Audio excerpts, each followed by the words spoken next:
التفاؤل يعني وجود الأمل دايماً.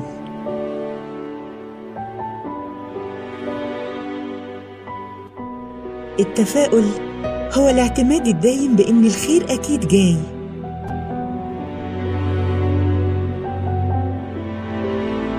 وإن مع طلوع شمس كل يوم جديد في رزق جديد. التفاؤل هو شعاع النور اللي بينور حياتنا. التفاؤل هو السبب في وجود الخير ودليل على التوكل على الله.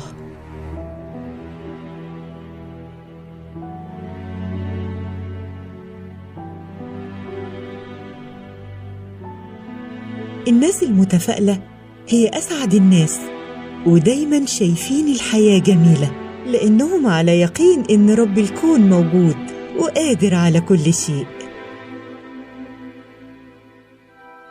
الناس المتفائلة عندهم أمل إن بكرة أحسن كتير، وإن مهما كان درجة المعاناة والشقاء والألم فعندهم أمل كبير في إن كل شيء هيكون أفضل، لأن الله بصير بالعباد.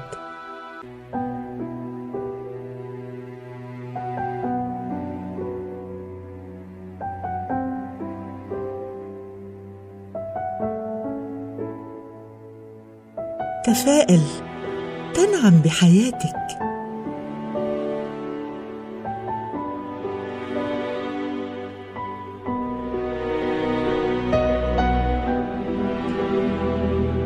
إمضاء وزير التفاؤل.